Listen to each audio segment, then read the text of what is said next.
It's time for the District 4 Report, presented to you by Professor Diggs himself, only on PilePointBearcats.com.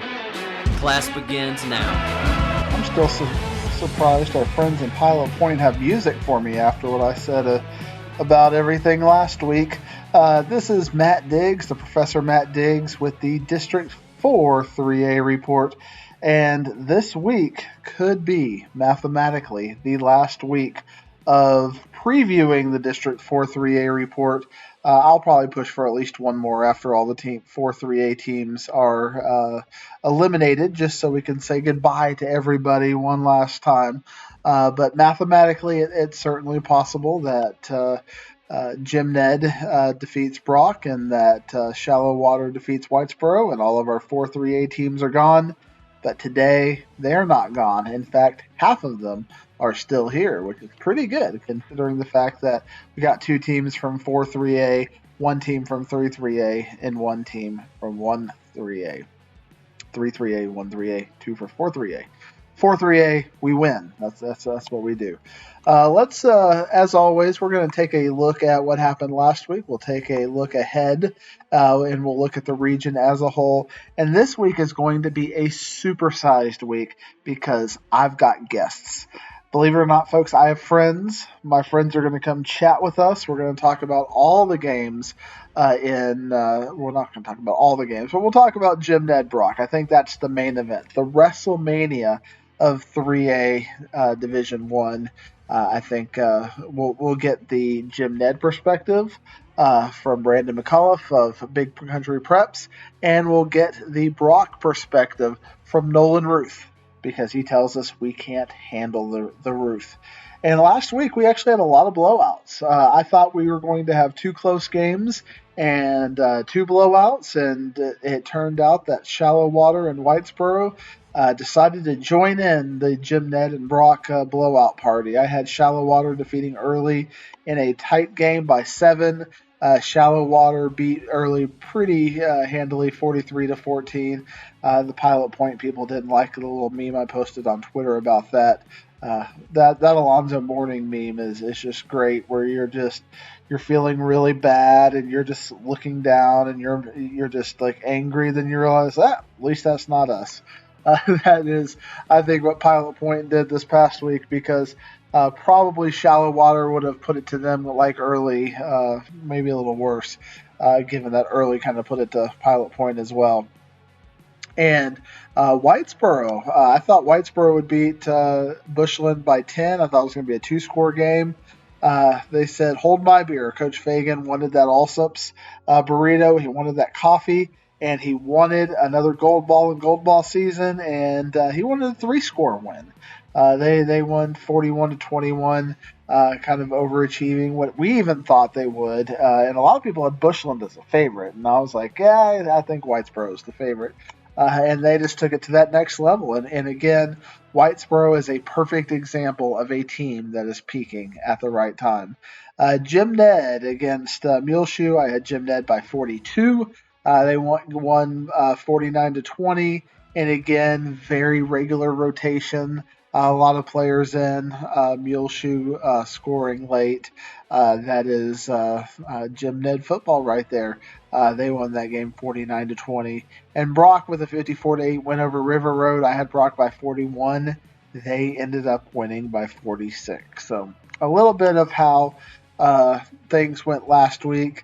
The way we're going to kind of progress things is we're going to have Brandon on, and then we will kind of break down some of the games from last week.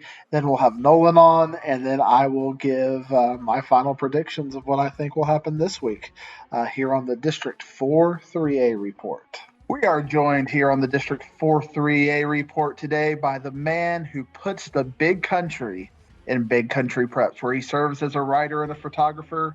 He contributes to Dave Campbell's often. He contributes to them well. He is a sought-after podcast guest statewide, and today we have him here on the District 4 3A Report. It is Brandon McAuliffe. Thank you for joining me, sir. Man, it's a pleasure to be here, Diggs. It's been a while since we've gotten to catch up. I know, well, like 2 days, right? You know, that That's our off-camera friendship. We have to be rivals now as the DFW Big Country rivalry kicks in. Although you might call this Big Country versus Big Country. It is. Brock is the big country. We're claiming it. You don't get it for DFW anymore.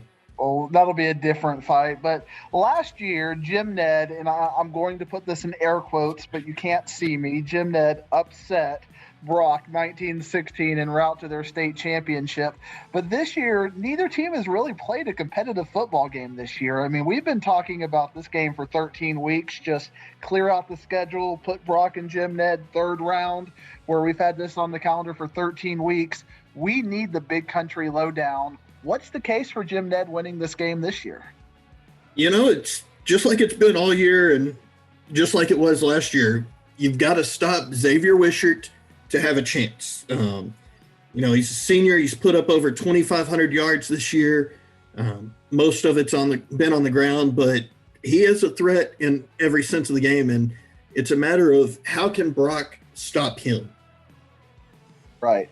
Now, when looking at Brock this year, they've really been good against the run. And if you look at their closest game this year, Whitesboro was taking 10 to 12 yard chunks pretty regularly in the first half, where it was 21-21 at halftime. And then in the second half, fumbles and turnovers kind of made things go away from them. Does Jim Ned have the ability to play that chunk game, to get Wishart out of the backfield? I saw a couple weeks ago he had a pretty decent offensive game for receiving the ball. How is Jim Ned going to do they have the ability to adjust if that's what the game plan needs? So they do have that ability. Tate Yardley, heck of a competitor at QB. But, you talk about stopping the run and what Whitesboro could do. And it's funny you bring them up because I'll be covering them for the Sherman paper on Friday. So, like you said, in high demand. But I had Brock's by-district game against Wall, and Brock won 40-6, but that was one of those games that wasn't as close or wasn't as much of a blowout as what the score indicates.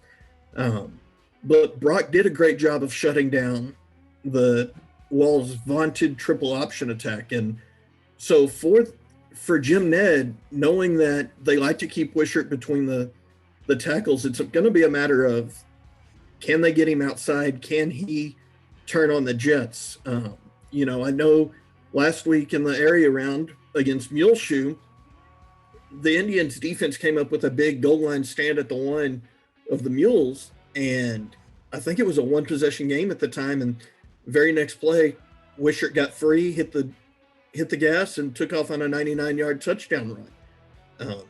So they do have the ability to break free, to hit the big chunk plays. There's a reason why Yardley's going to play D1 baseball also. I mean, kid's got a great arm. So if Jim Ned has to go to the air, Yardley's got the arm that can do that. And so Brock does have its hands full and has to face quite a challenge in shutting down both Wishart and Yardley. And anecdotally, I've seen with baseball players who look like they're going to be going more for baseball as opposed to football, but they play quarterback. They're almost sometimes grittier competitors at times. As they're not going to have the big measurables, but they love competition and they love competition year round. And sometimes they're even more dangerous than just, your prototypical 6'5", 240-pound person who all the colleges are salivating over. But you mentioned Wall, and, you look at some of the calibration and you look at Jim Ned. They played Wall earlier in district, and that was a 37-20 game. But when you dig a little bit deeper, that was 37 to 7 at one point in the fourth quarter. What do you take away from, we also have the Peaster comparison. Can you read anything into the two games where they have common opponents? Really, I don't think so. And a lot of that's because both teams are playing their best football of the year right now.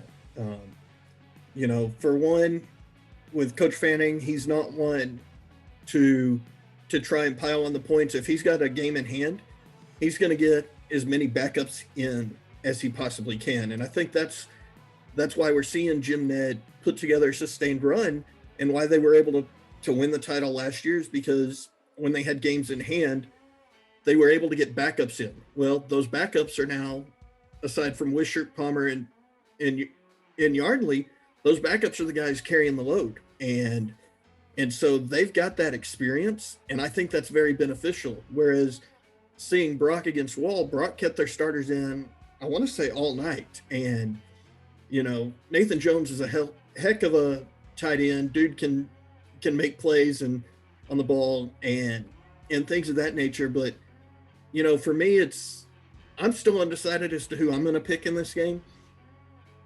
But it's one of those things that it's going to come down to, can Jim Ned stop Nathan Jones, and can Brock stop Wishart? And that's going to be a fun thing to watch, is both of these defenses. And that's another part is, we talk all about these offenses, but I don't think the defenses get the respect that they deserve. So it sounds like we're not going to get you on record with a pick on this game. No, you'll have to wait till it comes out Thursday at bigcountrypreps.com. Okay. Is there like a specific time? Because I always tease that they can go check out My Point Spreads at 10 a.m. And do you have like a time, or just whenever you get to it? It'll probably be sometime before games kick off. But with that being Thanksgiving, it may be Friday morning. I don't want to make a commitment when I'm not the one that publishes it. I'm just told, hey, picks are ready for you to go in and make yours. I know I'm going to labor over this pick as well. The Brock versus Jim Ned challenge. Brock officially won it 6-5, but I also kind of believe in Ric Flair philosophy. But to be the man, you got to beat the man. And I'm saying, woo, right here, I'm the man.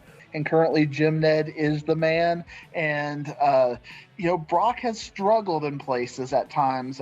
They've had some slow first halves, and the games, they've won turnover battles. And I don't know if they're going to go +2, +3, +4 on Jim Ned like they have on some of these other teams. And how good are they if they're not winning that turnover battle? To me, that's kind of one of those questions where, if this is a 50-50 game as it is, and it's a clean game on both sides of the ball, and you don't have any massive special teams kind of plays, can Brock just beat Jim Ned straight up?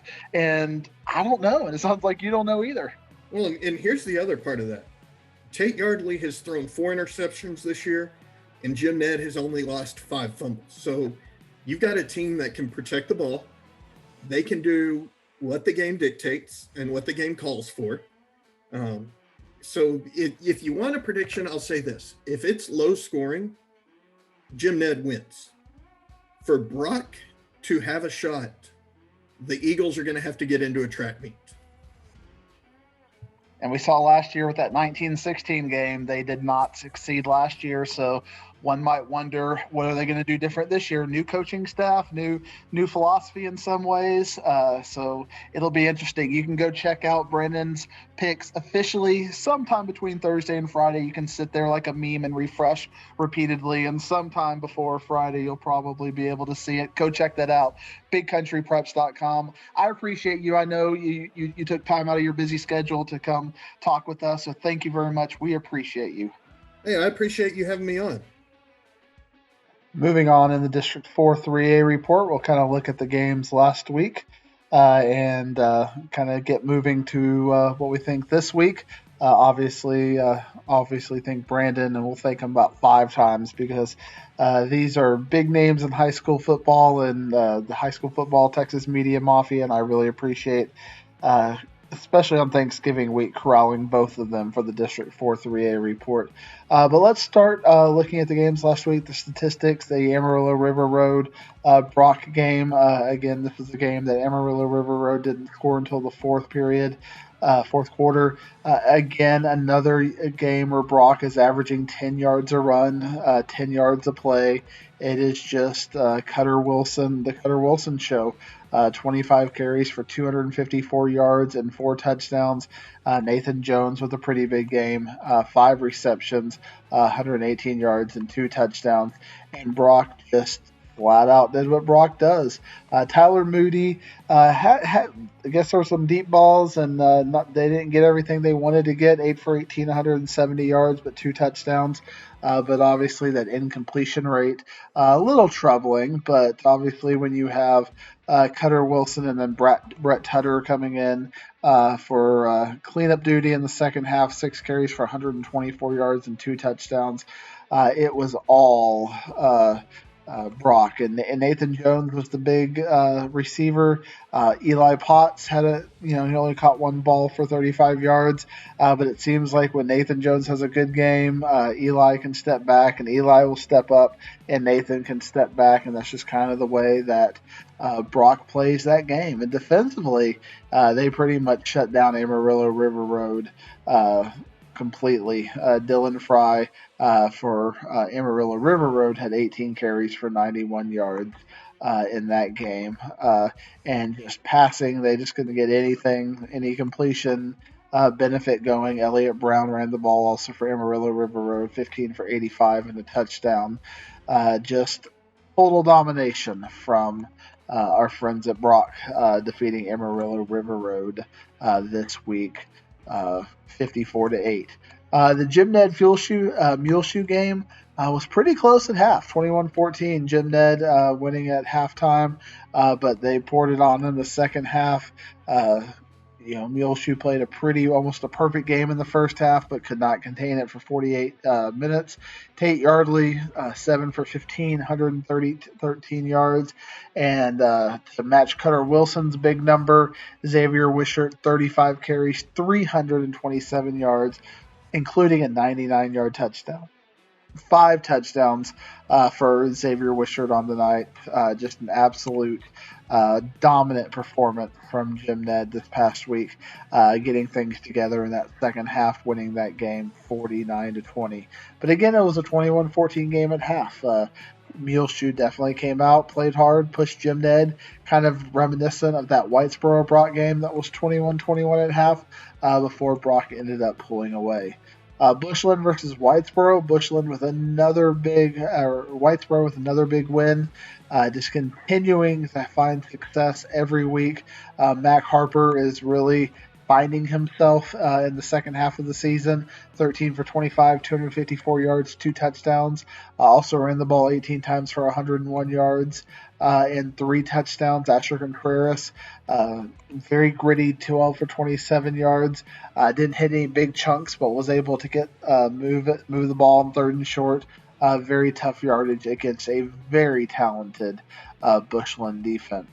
On the passing side of the ball, the normal people were catching Torin Nagelstad, Jacob Smith, Sean Shares, Jacob Hermes, and Asher Contreras, all with receptions.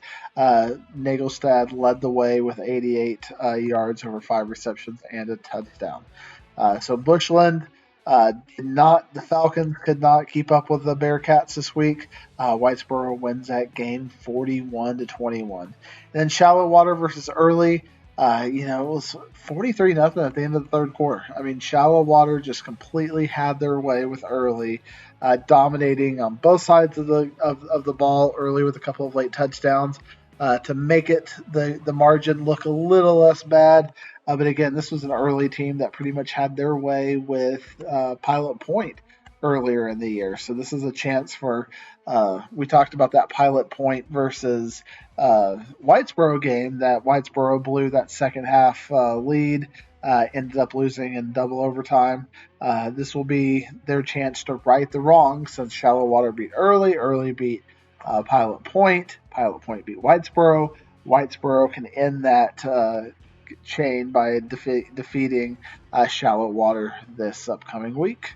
When we come back, we'll have Nolan Ruth. Although we're not really going anywhere, we're just going to transition to the audio with Nolan Ruth. And then when I come back, after we talk to Nolan, we will give our picks for this week here on the District 4-3A Report. Now joined by the godfather of Parker County sports.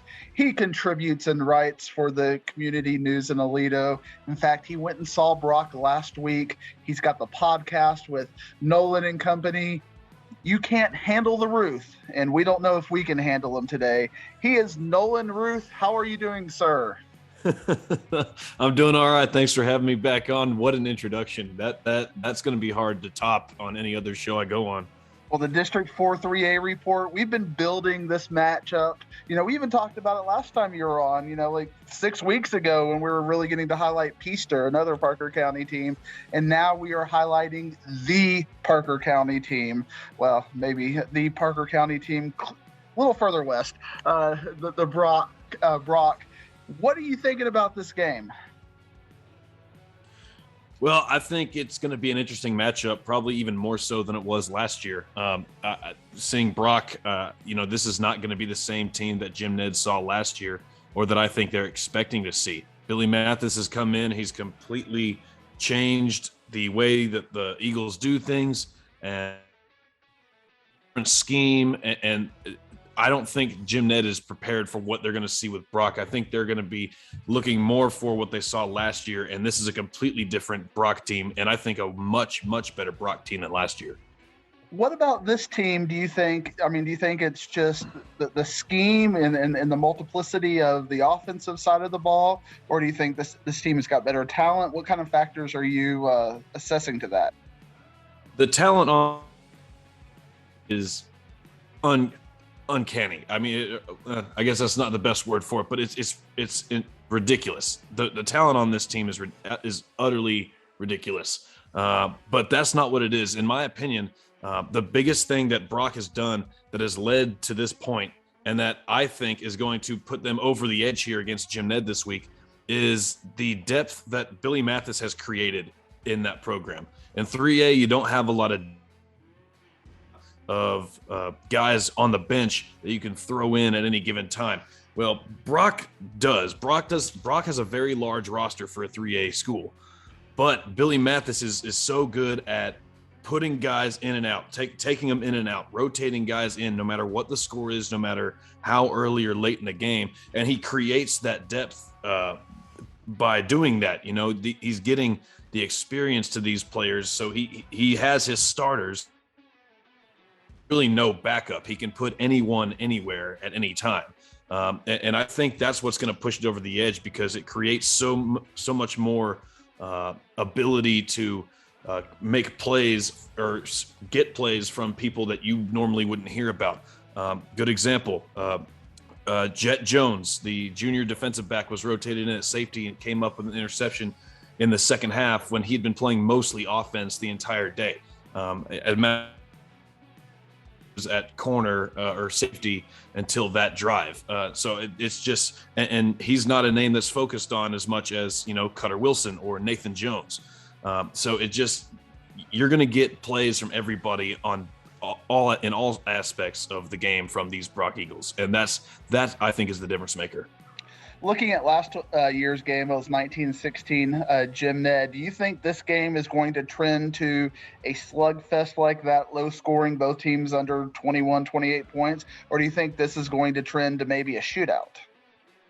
I think this is going to trend more to a shootout. If you go back and look at last year's game, Brock made a lot of mistakes, and they made them early and often, and then all the way throughout the game. And and I'm not saying that Jim Ned didn't deserve to win that game last year, but Jim Ned also made mistakes last year. I think last year was a bit of a sloppy game we're expecting to see. This year, I think we're going to get the exact opposite. I think both teams are going to play clean. I think they're going to play their game. I think they're going to play their game well. Mistakes will still be made on both sides of the ball, but I think this is going to be a shootout. This is going to be an absolute slugfest in my eyes. Yeah, I agree. The one game I kind of point to that kind of makes me think of that is if you look at the Whitesboro game against Brock, it was 21-21 at halftime. And at that game, it had been mostly clean. And then Brock in the second half forced the turnovers. Do you think that turnovers are going to be a fact? You said that you think both teams are going to be playing clean. So whenever you make your pick here, do you think that's going to be based on, both teams being pretty equal in turnovers, or do you think whoever you pick is going to win is going to have to win the turnover battle by 1 or 2? In that Whitesboro game, they won it by 3 to get the win. I absolutely think that my pick is going to have to win the turnover battle. crucial in this game. And if the team I'm picking ends up losing the turnover battle, then I'm going to be eating crow on Saturday. So, or Friday night rather. But I think the turnovers are going to be key. But that's the other thing is both teams really play clean. I don't think they have many turnovers on either on either side. I think that they have a pretty positive number in both their turnover differentials. Well, we've been waiting for it. You have done a masterful job teasing it. Nolan, let us hear the official pick. You can give us a point spread. You can give us whatever you would like. The floor is yours. The microphone is yours. Let us know what the godfather of Parker County sports thinks. I like Brock by 14. I think that Brock this year is way better than they were last year. I think that they, especially now running a different scheme, one that I think actually fits at the same time, not to mention the size and strength they have up front on both sides of the ball. I think it's going to make a huge difference this year, and just their ability to, as old Brock offenses would run the ball a lot, they could open up the passing game here. And that defense, Diggs, I'm telling you, is one of the best defenses, if not the best defense I've seen all year. They were for real. I know I saw them against River Road, but if there's anyone that can slow down Xavier Wishart, I think it's the Brock Eagles. So that's why I'm taking Brock by 14. The godfather of Parker County sports, Nolan Ruth, thank you for coming on and speaking a little bit with us in the District 4 3A report. It is the WrestleMania of the District 4 3A report. It is Brock versus Jim Ned. Winner of this game last year won state. A lot of people think the winner of this game will win state again this year. And you have picked Brock, so I think we see who your de facto state pick is now. Thank you for coming on and on the 4-3A report. Hey, thanks for having me, Diggsy. It's always a pleasure, and I'm looking forward to doing it again, hopefully on state championship week. You certainly didn't have to thank Nolan twice or give him two opportunities. He's very much on the Brock bandwagon, and obviously picking them by 14 is a very bold move. But one after seeing Brock last week in person against Amarillo River Road, he's very confident in. Well, I was on the unfortunate setting. I got to listen to both Brandon and Nolan. They gave their case for why they thought the team would be competitive, or in Nolan's case, why they would win. And I went into this week pretty much undecided. I mean, I played the Brock Jim Ned game, and Brock ended up winning that game 6-5. But the more I look in the numbers and the more I read the box scores, Jim Ned just does not play a style of football that lends itself to that kind of optics that Brock did. I think if you look at both teams, that Brock has been feasting on turnovers all year. Jim Ned just doesn't really commit turnovers. I think they have an opportunity to win the turnover battle. If they win the turnover battle, I think they're going to win this game. I think as much as it pains me to say, I love cheering for our DFW schools. I love cheering for the 4-3A schools. I do think that Jim Ned is going to win a 28-21 type of game. That'll be back and forth through the fourth quarter. I think Jim Ned will just make the bigger plays when it counts. Shallowater versus Whitesboro. I can see why Whitesboro is an underdog in this game. Shallowater, with one of its best games of the year, was a 50-50 game against Early. Ended up winning that game by 29. I just think Whitesboro is playing offensively at a completely different level. I think Whitesboro does win this game and will go to the regional finals in a one-score sort of game. So you can check out my official picks and point spreads at The Old Coach coming up this Thursday, Thanksgiving Day. You can check that out. Check Twitter at Professor Diggs, and you can see more about those picks. On the second half of the Region 2, if you're interested in that, I think Mount Vernon beats Gladewater, and I'm going to cover West versus McAuliffe, and I think McAuliffe will beat West this week. So for all of our friends, for Brandon, for Nolan, thank you for joining us. All of our friends on Pilot Point who are tweaking and producing this District 4 3A report. Hopefully next week will not be our last week. We will come back with a vengeance.